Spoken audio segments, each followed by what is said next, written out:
Have you ever received a gift that made you feel seen, truly seen, in a way that changed everything? I didn't expect one, but then Leo, a young man who'd grown up in my life, showed up on my doorstep. And with him, he brought something that would forever change the way I viewed my own past, my future, and everything in between. This is the story of the gift Leo gave me, a gift that wasn't just a telescope, but a rediscovery of life itself. The old house breathes around me.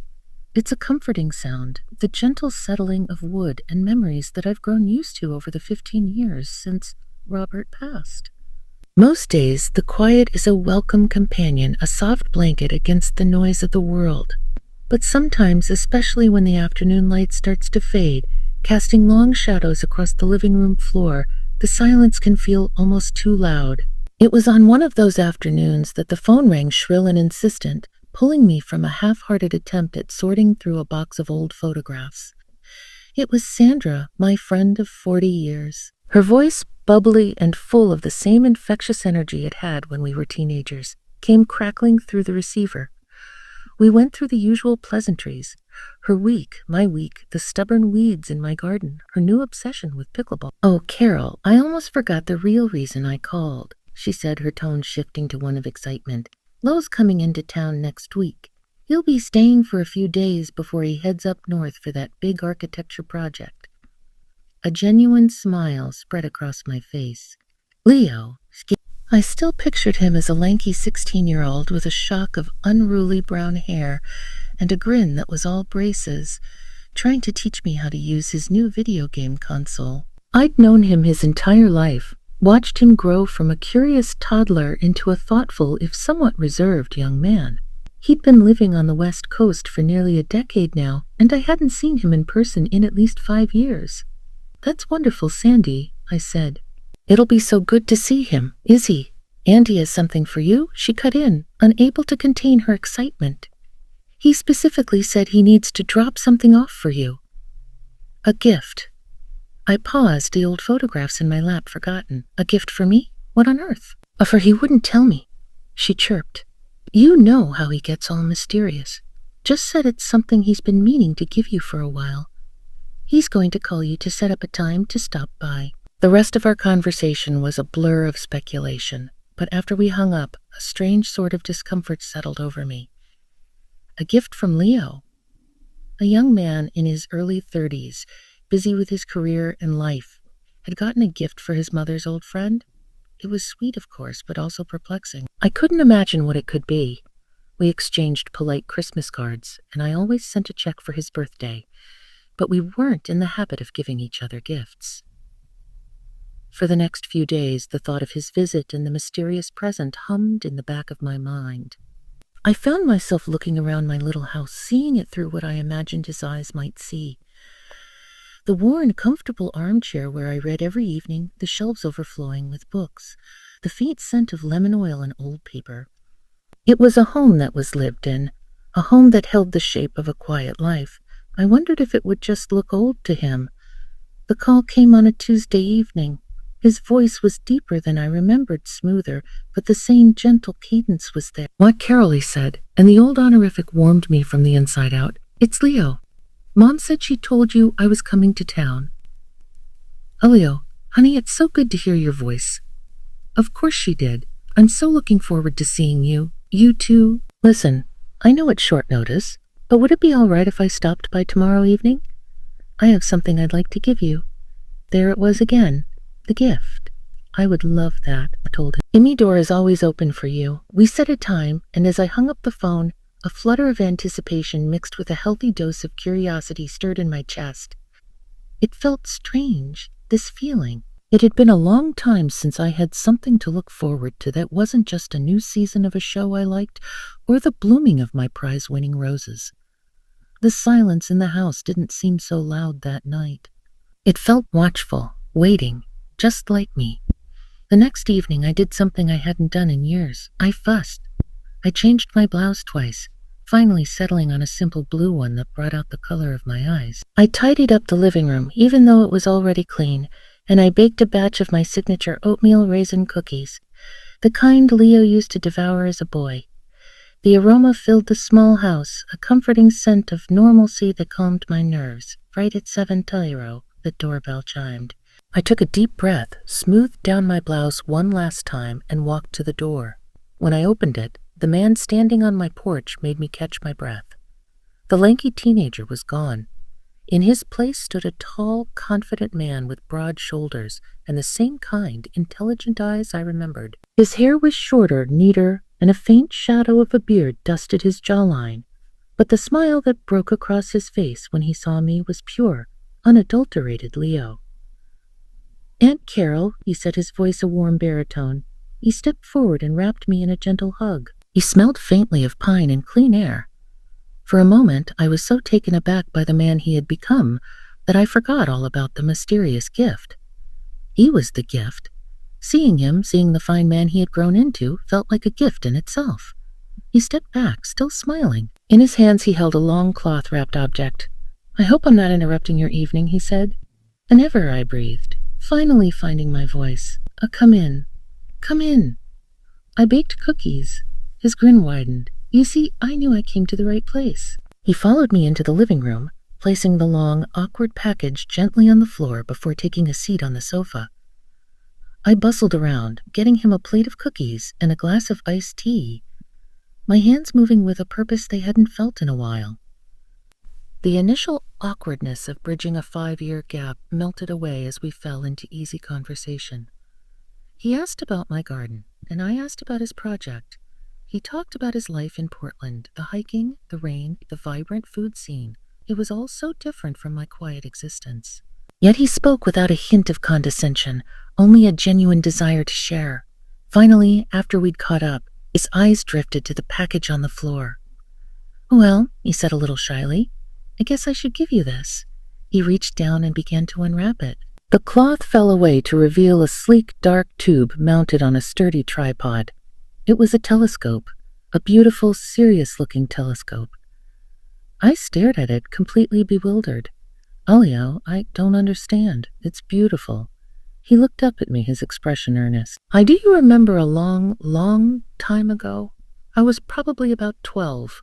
We were sitting on this very porch one night, and you were telling me about the stars.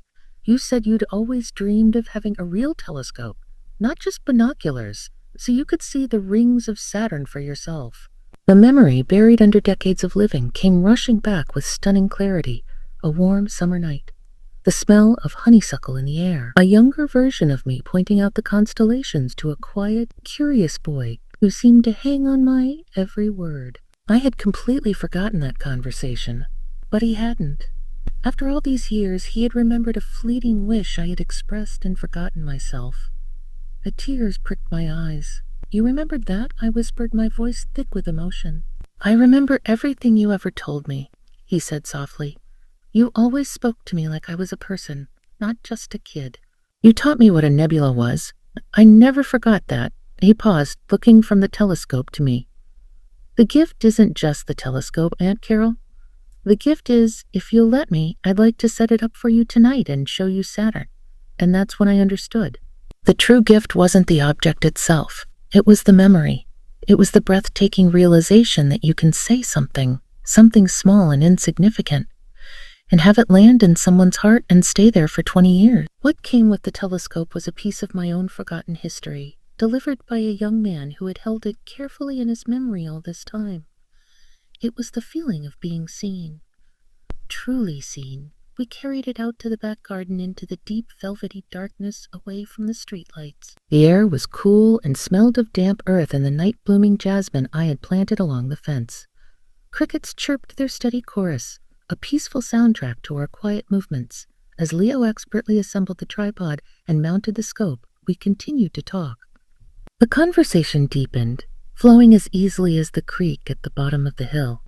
He asked me about my life before this house, before his mother was my best friend, before my world had shrunk to these 4 walls and this garden. He asked about my dreams. It wasn't an intrusive question. It was posed with such genuine curiosity that I found myself opening up in a way I hadn't with anyone in years.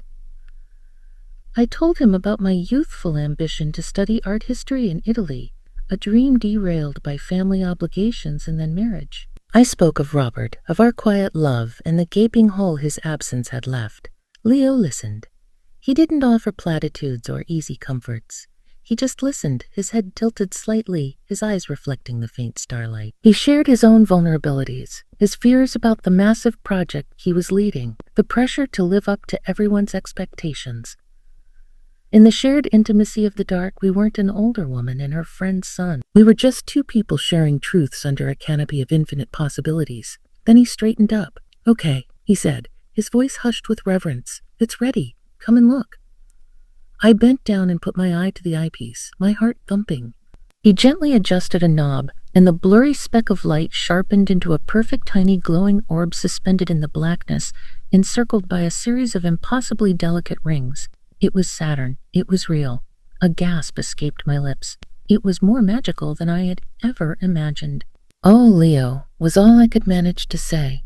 "Right," he said, his voice full of warmth beside me. "It gets me every time." He spent the next hour acting as my cosmic tour guide, patiently pointing the scope to a distant, hazy galaxy, a cluster of stars that looked like scattered diamonds on black velvet, the rugged, cratered surface of the moon. With each new celestial wonder, I felt a layer of dust being brushed off my own soul. I wasn't just Carol the widow, the quiet neighbor. I was an explorer, a traveler of the cosmos, witnessing ancient light from my own backyard. The experience was more than just looking at stars. It was a profound and unexpected connection both to the universe and to the thoughtful man standing next to me. The respect was mutual. He respected my forgotten dreams, and I was in awe of the depth of his character. It was a shared moment of wonder that felt sacred, a secret handshake between two generations. When it was time for him to leave, the hug at the door was different. It was longer, filled with an unspoken understanding. The house no longer felt empty when he drove away. It felt energized. The telescope stood in the corner of my living room like a silent, promising sentinel. In the days that followed, the house was different. The silence wasn't lonely anymore. It was peaceful. I'd run my hand over the cool metal of the telescope and smile. Leo had left me with more than just an instrument for stargazing. He had left me with a new lens through which to see my own life. I started taking it out into the garden by myself on clear nights. At first I was clumsy, fumbling with the knobs and consulting the star charts he'd left for me. But slowly I learned. I found Saturn on my own, then Jupiter with its 4 tiny moons dancing in a line. I learned to identify constellations I'd only known by name. The universe, which had always felt so abstract and distant, became my neighborhood. This new hobby pulled me out of the comfortable rut I hadn't even realized I was in. It gave me a reason to stay up late, to be excited about the coming of darkness. A week later, I called Sandra. "Well," she asked, not even bothering with a hello, "did you get it? What was it?" I laughed, a full, happy sound. "He gave me the stars, Sandy." I told her everything about the telescope, about the memory he'd carried for 20 years, about our conversation in the dark. I told her what an extraordinary man she had raised, how his thoughtfulness had touched a part of my heart that I thought had gone dormant. She was quiet for a moment on the other end of the line. When she spoke, her voice was thick with emotion. "Oh, Carol, that means so much. You know, he's always looked up to you. When he was little, he told me he thought you were the smartest person he knew because you knew all the names of the flowers and the stars. He said you always made him feel like his questions mattered." Her words were another gift, another piece of the puzzle falling into place. The connection I'd felt wasn't one-sided. It was a bridge built from both directions over many years without either of us fully realizing it. That night, I took my telescope out again. The air was crisp, and the sky was a brilliant inky black. I found the Andromeda Galaxy, a faint, fuzzy patch of light that Leo had told me was over 2 million light-years away. I looked at that ancient light, a traveler that had journeyed for eons just to land in my eye, in my small garden, in my quiet life. The gift wasn't the telescope or even the memory. The gift was a reawakening. It was the profound, soul-stirring realization that connection can find you in the most unexpected ways, that a kindness planted decades ago can bloom into a beautiful, life-altering surprise.